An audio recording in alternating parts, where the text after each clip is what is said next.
Hello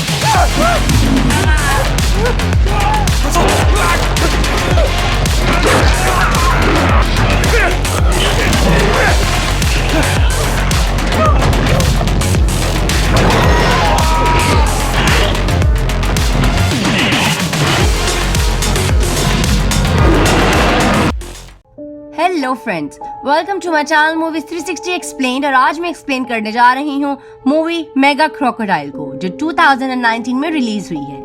ये एक Chinese crocodile survival movie है। और दोस्तों, ऐसे ही और चाइनीज क्रोकोडाइल सर्वाइवल मूवीज को मैं अपने आने वाली वीडियो में एक्सप्लेन करूंगी, तो उन्हें भी देखना मत भूलिएगा। और अब बिना टाइम को वेस्ट किए चले शुरू करते हैं इस वीडियो को। लेकिन आगे बढ़ने से पहले एक छोटी सी रिक्वेस्ट, जो कि है चैनल को सब्सक्राइब और वीडियो को लाइक और शेयर करने की।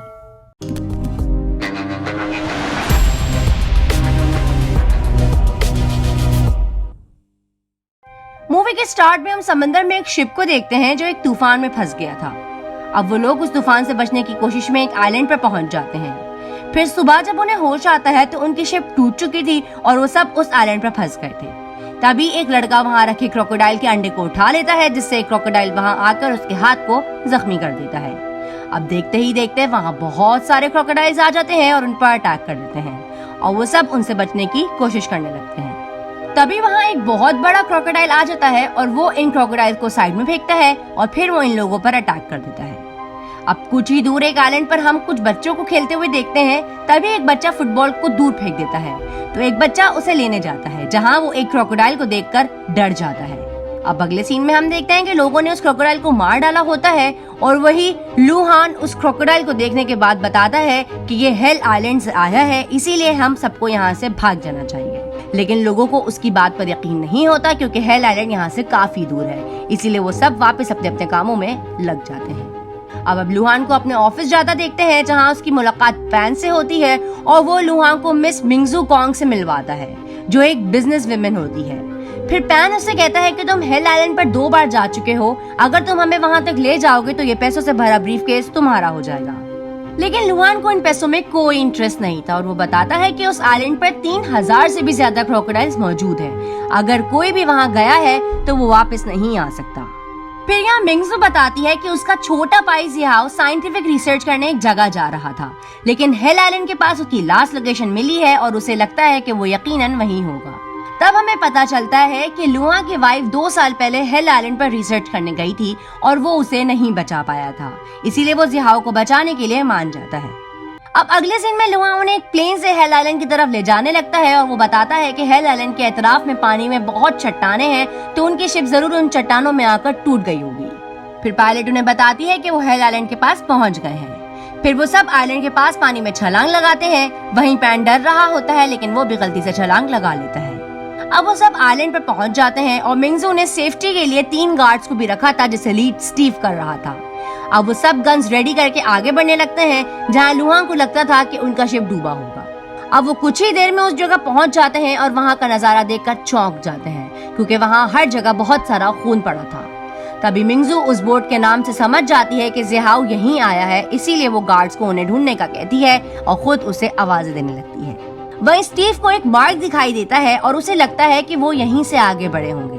तभी जॉर्ज उन्हें आके बताता है कि इस तरफ गुफा है, इसीलिए वो उस रास्ते से आगे बढ़ने लगते हैं। अब अंदर जाकर एक जगह मिंगजू के सामने अचानक से एक आदमी की लाश आ जाती है और उसे देखकर लुहान को लगता है कि वो ब्लीडिंग की वजह से मरा है।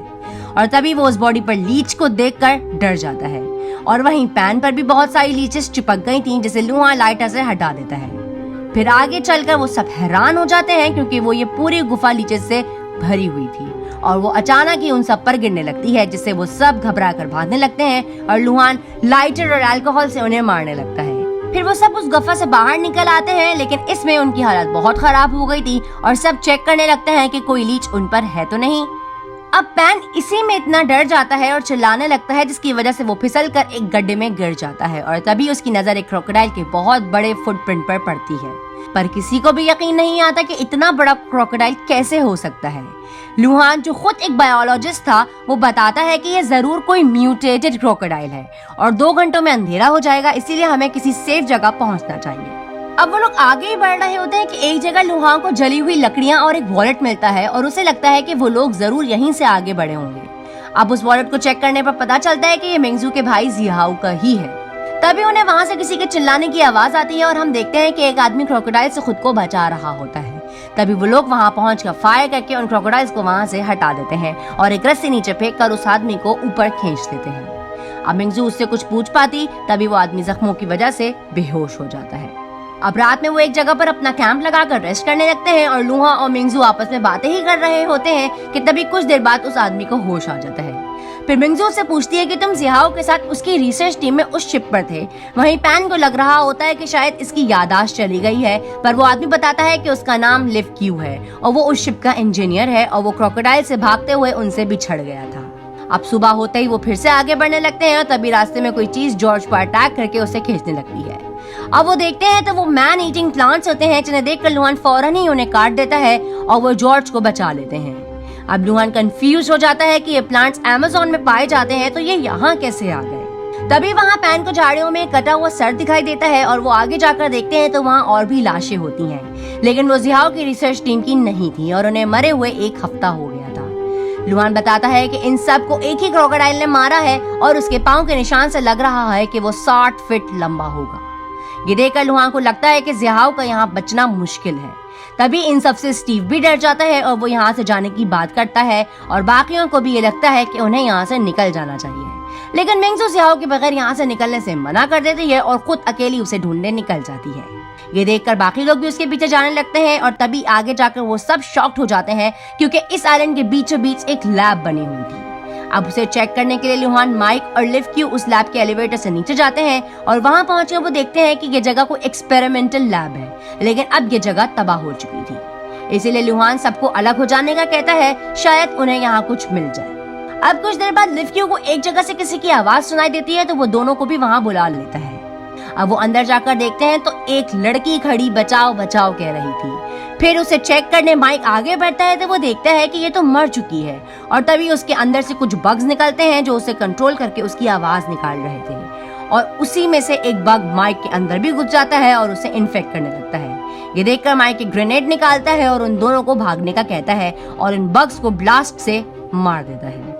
दूसरी तरफ ऊपर उन्हें किसी चीज की आवाज सुनाई देती है तो स्टीव जॉर्ज को देखने का कहता है। अब वो जाकर देखता है तो वहाँ उसे एक क्रोकोडाइल का बच्चा मिलता है, पर तभी वो बड़ा क्रोकोडाइल आकर जॉर्ज को बड़े आराम से खा जाता है। ये देखकर वो तीनों भागने लगते हैं और क्रोकोडाइल उनके पीछे आने लगता है। स्टीव उस पर फायरिंग भी करता है, लेकिन बुलेट्स उस पर कोई असर नहीं करती। दूसरी तरफ नीचे लुहान और लिव क्यू अलग अलग होकर सर्चिंग करने लगते हैं और लिव क्यू को एक कैमरा मिलता है जिसमें वो देखता है कि एक साइंटिस्ट बता रही होती है कि हमारा एक्सपेरिमेंट कामयाब हो गया है, लेकिन उससे वो मॉन्स्टर बन गया है।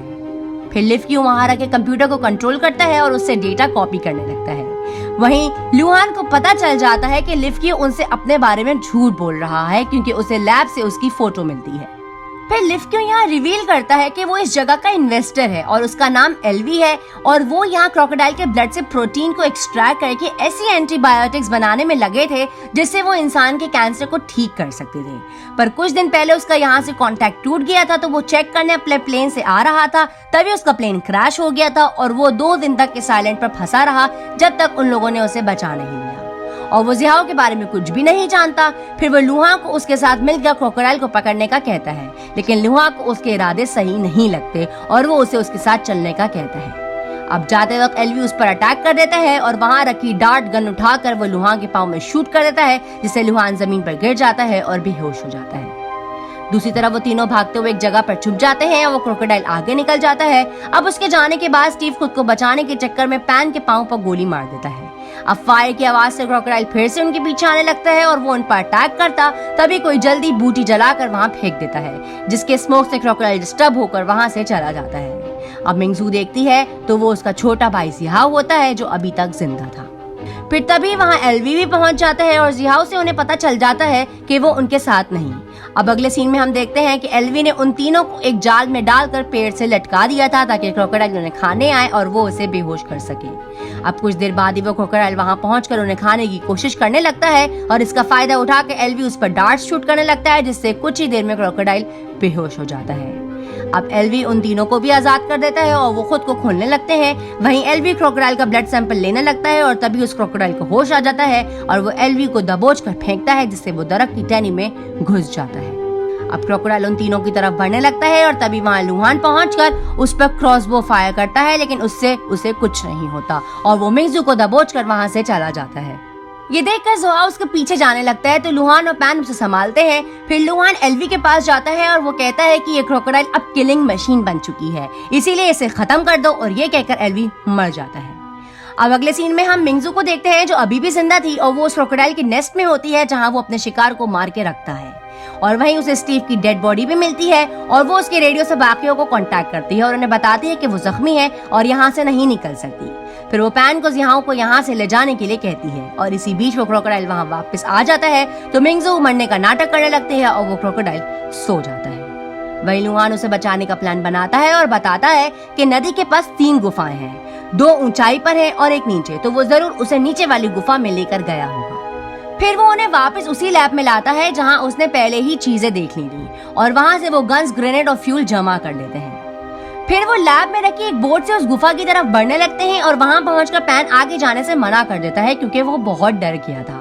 ये देखकर लुहान उसे एक रेडियो और फ्लेयर गन देता है और कहता है कि अगर हम वापस ना आए तो रेडियो से कांटेक्ट करना, तो मैं लेने एक हेलीकॉप्टर आ जाएगा।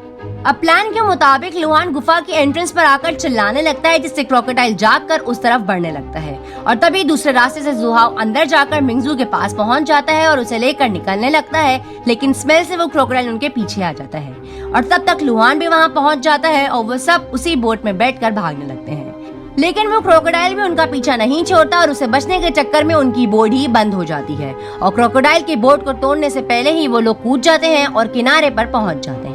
अब लुहान उन्हें आगे बढ़ने को कहता है और खुद उसका मुकाबला करने के लिए रुक जाता है, पर तभी वहाँ पैन आकर उस पर फ्लेयर फायर करता है और फिर वो सभी उससे बचकर भागने लगते हैं। अब वो उस जगह पहुंच जाते हैं जहां उन्होंने फ्यूल ड्रम्स रखे थे और वो क्रोकोडाइल के आने का इंतजार करने लगते हैं और जैसे ही वो वहां पहुंच जाता है वो सब हट जाते हैं और क्रोकोडाइल ड्रम्स के साथ नीचे गिर जाता है। फिर लुहान ग्रेनेड निकालकर उसे नीचे ड्रम्स के पास फेंकता है और ब्लास्ट होने पर फ्यूल की वजह से धमाका बहुत बड़ा होता है जिसमें वो क्रोकोडाइल भी जलकर मारा जाता है। अब वो सब आइलैंड के किनारे पर पहुंच जाते हैं और उनका बुलाया हुआ हेलीकॉप्टर भी वहां पहुंच जाता है और यहीं ये मूवी खत्म हो जाती है। तो दोस्तों ये थी मूवी मेगा क्रोकोडाइल की एक्सप्लेनेशन और मुझे उम्मीद है कि आपको ये एक्सप्लेनेशन जरूर पसंद आई होगी। तो इस वीडियो में बस इतना ही। अगर आपको ये वीडियो और मेरा एफर्ट पसंद आया हो तो इस वीडियो पर लाइक और कमेंट जरूर करना और ऐसे ही एक्सप्लेनेशंस देखने के लिए मेरे चैनल को सब्सक्राइब लाजमी करना। तो मिलते हैं आपसे नेक्स्ट वीडियो में, तब तक के लिए बाय, टेक केयर।